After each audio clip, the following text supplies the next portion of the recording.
ہمارے لیے جب تک ہمیں اس بات کا احساس ہوتا ہے کہ ہمارے یہاں شادی بیاہ کا موقع ہوتا ہے، ہم اس خوشی کے اظہار کے لیے اپنے گھروں کے اندر خوشیاں مناتے ہیں، اس شادی کے لیے شیڈول تیار کرتے ہیں، گھروں کو لیپنا شروع کر دیتے ہیں، گھروں کو صاف صفائی شروع کر دیتے ہیں، دعوتیں چلانا شروع کر دیتے ہیں، دوستوں کی محفل میں اس کا ہم اظہار کرتے ہیں، اظہار شکر کرتے ہیں، خوشی کا اظہار فرماتے ہیں، میری بیٹی کی شادی ہے، میرے بیٹی کی شادی ہے۔ یہ انسان کیوں کر رہا ہے؟ اس کے اندر دل ہے، اس کے اندر احساس ہے، اس کے اندر جذبات ہے، خوشی منانے کا مادہ ہے۔ کسی کے یہاں موت ہو جائے، باپ مر جائے، بیٹا مر جائے، غمی مناتا ہے، روتا ہے، گریہ ہوزاری کرتا ہے، ماتم کرتا ہے۔ کیوں کرتا ہے؟ اللہ نے دل عطا فرمایا ہے، اور اس دل کو رب تبارک و تعالیٰ نے یہ کیفیت عطا فرما دی ہے کہ دل خوشی کے موقع پر خوشی کو مناتا ہے، غمی کے موقع پر غمی کو مناتا ہے۔ بھائیوں، دل اگر جتنا صاف ہوگا، دل کی دنیا جتنی اچھی ہوگی، رب تبارک و تعالیٰ احساسات کا مادہ پیدا فرما دیں گے۔ جب انسان کے اندر دل تو ہوتا ہے لیکن اس دل کے اندر انسانیت نہیں ہوتی ہے تو پھر آپ اس کا انجام دیکھ سکتے ہیں۔ آج 2 سال غزہ کی زمین پر معصوم اور بے گناہ بچوں کو قتل ہوتے ہوئے ہو گئے۔ کون قتل کر رہے ہیں؟ وہ بھی انسان ہے، لیکن جب انسان کے اندر سے یہ احساس کا جذبہ اللہ تبارک و تعالیٰ نکال لیتے ہیں، جب رب تبارک و تعالیٰ احساس کا مادہ اس کے اندر سے نکال لیتے ہیں تو ہمیں اخبار کے اندر سننے کو ملتا ہے 7 سال کی بچی سے ریپ ہو گیا، فلاں کی جگہ معصوم بچی کے ساتھ ہتیا کر دی گئی ہے، فلاں مسلمان کے ساتھ یہ معاملہ ہو گیا، امن شانتی کا ماحول ختم ہو گیا، بھائی چارگی ختم ہو گئی، نا اتفاقی عروج پر آ گئی۔ کیوں آ گئی؟ دل تھے، انسان کے اندر احساس کا مادہ تھا۔ یہ کیا ہوا کہ انسان کے اندر احساس کا مادہ ہوتے ہوئے وہ چوری کر رہا ہے، وہ کسی کی ہتیا کر رہا ہے، وہ کسی کو گالی دے رہا ہے، کسی کے ساتھ وہ بدسلوکی کر رہا ہے۔ اب انسان کے اندر جب دل ہے، اس دل کی کیفیت کے خراب ہو جانے کی وجہ سے انسان روح کا ایک ڈھانچہ ہوتا ہے، ہڈیوں کا ایک ڈھانچہ ہوا کرتا ہے، جب اس کے اندر سے یہ احساس کا مادہ ختم ہو جاتا ہے تو پھر وہ باپ کو گالی دیتا ہے، ماں کو گالی دیتا ہے، بھائی سے بدسلوکی کرتا ہے، پڑوسی سے بدسلوکی کرتا ہے۔ وہ لوگوں کی اپنی عقل سلیم اللہ نے دی ہے، دل کے نظام کے بدلنے کی وجہ سے وہ جو عقل سلیم اس کو دی تھی کہ صحیح سمجھنا، صحیح سوچنا، صحیح معاملات کرنا، دھوکہ نہ دینا، کسی کو گالی نہ دینا، کسی کے ساتھ بے ایمانی مت کرنا، کسی کے ساتھ بدسلوکی مت کرنا، زنا مت کرنا، چوری مت کرنا، ڈاکہ زنی مت کرنا۔ یہ جب کیوں ہوا کہ انسان کے اندر سے وہ عقل سلیم کا مادہ سلب ہو جاتا ہے، اس کے گناہوں کی وجہ سے، اس کے انسانیت سے اتر جانے کی وجہ سے۔ بھائیوں، آج رب تبارک و تعالیٰ کے سامنے اپنے دل کی دنیا کو بنانے کی بات کرے، اپنے اللہ سے کہہ دے کہ اللہ ہمارے دل کی دنیا ادھر چکی ہے، اللہ تو بنا دے، اللہ تو بنانے والا ہے۔ کریم اللہ اتنا غفور رحیم ہے کہ وہ رب تبارک و تعالیٰ تو معاف کرنے کے لیے ہے، تم چل کر جاؤ، دوڑ کر تمہارے پاس آئے گا۔ ارے فرشتوں کو کہہ دیا تھا رمضان میں تم عبادتوں کو بند کر دو، روزے رکھنے والوں کی دعاؤں پر آمین کہو، مغفرت کی دعائیں کرنے والوں کے اوپر آمین کہتے رہو۔ میرے اور آپ کے دل کا نظام بگڑ گیا، میرے اور آپ کے یہاں عقل سلیم میں فطور آ گیا، میں روزے چھوڑنے والا ہو گیا، میں مسجدوں کو ویران کرنے والا ہو گیا۔ کیا وجہ ہو گئی؟ کیا وجہ ہو گئی؟ آج میں اور آپ اپنے آپ کو مسلمان صرف ظاہر کرتے ہیں لیکن حقیقی ایمان کی کیفیت سے میں بھی محروم ہوں، آپ بھی محروم ہیں۔ گناہوں کا زور بڑھتا ہے، حالات کی تبدیلیاں آتی ہے، زمانہ کروٹ لینا شروع کر دیتا ہے، قرب قیامت کا دور ہے۔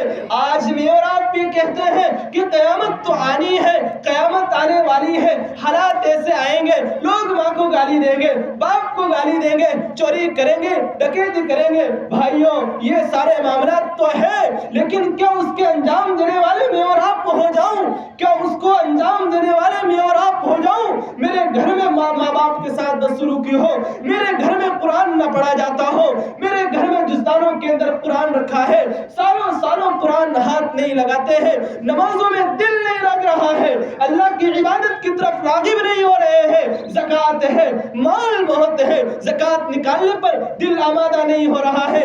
یہ کیا ہو گیا, یہ کیا ہو گیا؟ کون سی دنیا اجڑ گئی؟ کائنات کے پیغمبر تو رقیق القلب تھے, لطیف مزاج والے پیغمبر تھے. آج ہمارے یہاں عید کے دن بھی وہ خوشیاں میسر کیوں نہیں ہے؟ آج بھی ہمارے اندر وہ جذبہ کیوں نہیں ہے؟ کیوں نہ اللہ کے یہاں عیدگاہ میں پہلے سے پہلے پہنچ کر اپنی جھولیوں کو پھیلا کر اپنے روٹھے رب کو منا لے کہ اللہ تو بڑا ناراض ہوا ہے, اللہ ہمیں تیری ناراضگی کا احساس ہے, اللہ نظر رحمت فرما دے. آ گئے ہیں. اللہ کو نوجوانوں کی سجدہ بڑا پیارا ہے, بڑا پسند آتا ہے. بھائیوں سوچتے ہیں, حیرانی ہوتی ہے, افسوس ہوتا ہے کہ دل کی کیفیات کیوں نہیں بدل رہی ہے, گناہوں سے توبہ کی توفیق کیوں نہیں مل رہی ہے. بھائیوں اللہ تو اتنا غفور الرحیم ہے, بڑا بخشنے والا ہے. ایک شخص تھا, اس نے کسی عورت کے ساتھ جب زنا کیا, زنا کرنے کے بعد وہ جب وہاں نہر کے کنارے غسل کرنے کے لیے جب پہنچا تو ہاتف غیبی سے آواز آئی, تو نے تو زنا سے توبہ کر لی تھی, تو یہ کہہ رہا تھا کہ اللہ میں گمراہ نہیں کروں گا. جب اس نے یہ بات سنی تو وہ غسل نہیں کیا, وہ بھاگا ڈر کی وجہ سے اور پہاڑی پر جا کر عبادت کرنے لگا. ایک زمانہ گزر گیا, وہاں پہاڑی پر قحط پڑا, وہاں کے علماء صوفیہ وہاں سے نکل کر وہ نہر کے پاس آنے کی انہوں نے خواہش ظاہر کی. تو اس کو بھی کہا جو وہاں نہر سے بھاگ کر آیا کہ آپ بھی چلو.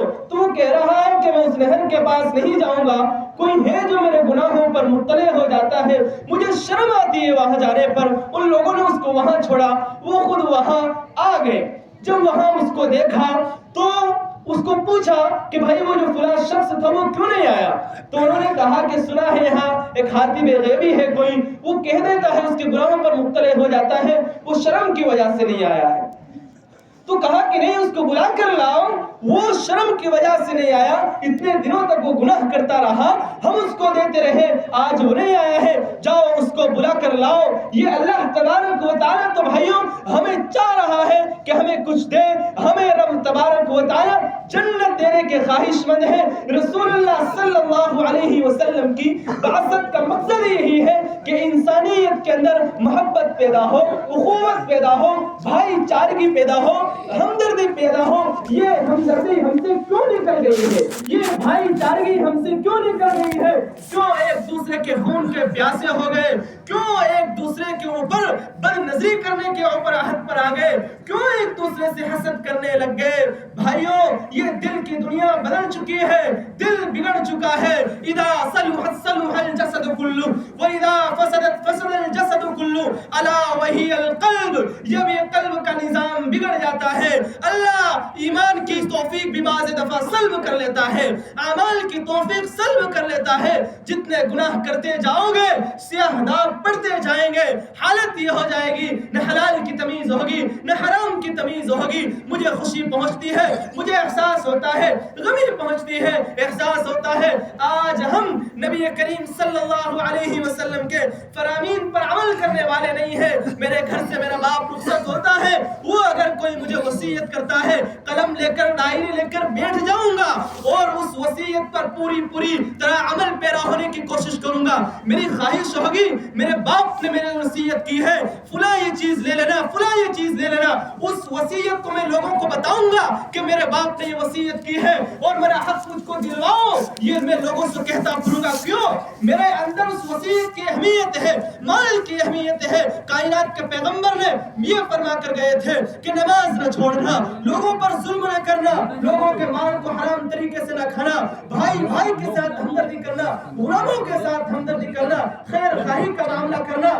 جب یہ وصیت کو ہم نے اہمیت نہیں دی, ہم نے کائنات کے پیغمبر کی وصیت کو اہمیت نہ دی, آج ہمارے دلوں کی دنیا بدل چکی ہے, ویران ہو چکی ہے. تو آج ہم سے ہماری مسجدیں ویران ہو چکی ہے, آج ہم سے ہمارا ایمان کھوکھلا ہو چکا ہے. ہم برد دھرنے سے یہ نہیں کہہ سکتے ہیں ہم مسلمان ہیں. کوئی کوئی آیا کیا کہہ دیا، سب یہ ہو گیا۔ سارے زمانے کی دنیا ہمیں دیکھ رہی ہے، ذلت کی پسپائی ہو رہی ہے۔ بھائیوں یاد رکھیے، آج ہم علماء کی ناقدری کر دیتے ہیں۔ ہمیشہ ایک بات کہتا ہوں، یاد رکھیے کبھی علماء کی توقیر نہ کیجیے۔ عالم عالم ہوتا ہے، حافظ حافظ ہوتا ہے، وہ جیسا ہو وہ آپ کا خادم ہے، دین کا خادم ہے۔ آپ اس کو نہیں کہہ سکتے ہیں اللہ تبارک و تعالیٰ دو گناہوں کی سزا دنیا کے اندر دے دیتا ہے۔ ماں باپ کی نافرمانی کرنے والوں کو اللہ دنیا کے اندر ذلیل اور رسوا کر کے رکھ دیتا ہے۔ قوم کا نوجوان کا ایک طبقہ وہ ہے جو یہاں نوجوان وہ ہے اپنے ماں باپ کے ساتھ سلوک کرتے ہیں۔ ہاتھ جوڑ کر اپیل کرتا ہوں، قرب قیامت ہے، اللہ کے سامنے اپنے ماں باپ کے سامنے جھک جاؤ۔ باپ ظالم ہو تب بھی اس کی بد دعا قبول ہوتی ہے۔ عالم جیسا ہو اس کی بات مانو، اس کی اتباع کرو۔ جس کے پیچھے تم نماز پڑھ رہے ہو اور تم اس کے ساتھ بدسلوکی کرو گے، تمہاری اور میری نماز کا کیا ہوگا؟ بھائیوں اس لیے آج رب تبارک و تعالیٰ نے ہمیں بلایا اس لیے ہے کہ آج اللہ تبارک و تعالیٰ ہمیں بدلہ دے گا۔ تو آج اس خلوص کے ساتھ بیٹھیے اور اللہ تبارک و تعالیٰ سے مانگیے، حالات کے لیے مانگیے، اپنے لیے مانگیے، اپنے گھر والوں کے لیے مانگیے، ملک کے لیے مانگیے، ملک کے مسلمان بھائیوں کے لیے مانگیے، غزہ کے مسلمانوں کے لیے مانگیے۔ آج ہم یہاں کھجور پانی سے افطار کرتے ہیں، ان کی افطاری بیماری سے ہوتی ہے۔ بھائیوں ایسے وقت کے اندر ہمیں رب تبارک و تعالیٰ کی طرف رجوع کرنے کی ضرورت ہے، تو رجوع کریں گے نا انشاءاللہ۔ پیچھے والے بھی بول سکتے ہیں، ان کو بھی انشاءاللہ کہنے کی اجازت ہے۔ توبہ کریں گے نا بھائیوں؟ آج سب بلند آواز سے کہیے بھائی، توبہ کریں گے نا آپ حضرات؟ اللہ تبارک توبہ کرے، گناہ ہو جائے توبہ کرے، گناہ ہو جائے توبہ کرے۔ ضروری نہیں ہے کہ گناہ ہو گئے تو پھر توبہ ہو گئی پھر کیا ہوگا، نہیں، بار بار گناہ کر کے بار بار توڑو۔ رب تبارک و تعالیٰ ہمارے گناہوں کو بخشنے والا ہے، رب تبارک و تعالیٰ غفور رحیم ہے۔ اللہ تبارک و تعالیٰ ہم سب کے ساتھ خیر کا معاملہ فرمائے، عافیت کا معاملہ فرمائے، امن و امان کا معاملہ فرمائے۔ اللہ تبارک و تعالیٰ تمام مسلمانوں کی، عالم اسلام میں مسلمانوں کی حفاظت فرمائے۔ وآخر دعوانا الحمدللہ رب العالمین۔